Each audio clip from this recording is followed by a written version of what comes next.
Filistin devletini tanıyacağını açıklayan আমি সকল দেশকে ধন্যবাদ জানাই যারা ফিলিস্তিন রাষ্ট্রকে স্বীকৃতি দেওয়ার ঘোষণা দিয়েছে। আমি সেই সব দেশকে আহ্বান জানাই যারা এখনও এই সিদ্ধান্ত নেয়নি তারা যেন দ্রুত পদক্ষেপ গ্রহণ করে। বিশেষ করে গাজায় গণহত্যা আমাদের চোখের সামনে ৭০০ দিনেরও বেশি সময় ধরে চলছে। আমরা যখন এই বৈঠকে বসে আছি তখনও গাজায় বেসামরিক মানুষকে গণহারে হত্যা করা হচ্ছে। গাজায় নিহত বেসামরিক মানুষের সংখ্যা ৬৫,০০০ ছাড়িয়েছে। গাজায় কোনো যুদ্ধ চলছে না, গাজায় কোনো দুই পক্ষ নেই।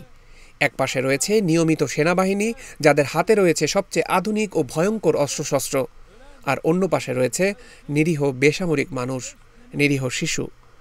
Gazze'de bir savaş yoktur. এটি কোনো সন্ত্রাসবাদের বিরুদ্ধে যুদ্ধ নয়, এটি হচ্ছে দখলদারিত্ব, উচ্ছেদ, নির্বাসন, গণহত্যা, প্রকৃতপক্ষে এক নৃশংস হত্যাযজ্ঞ, যা সবই ৭ অক্টোবরের ঘটনাকে অজুহাত হিসেবে ব্যবহার করে চালানো হচ্ছে।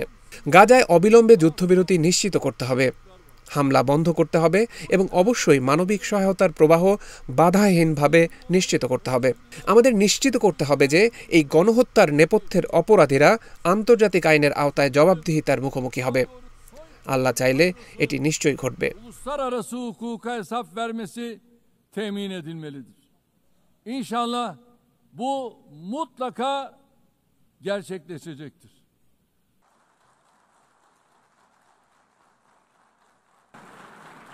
On behalf of the Assembly, I wish to thank the President of the Republic of Turkey.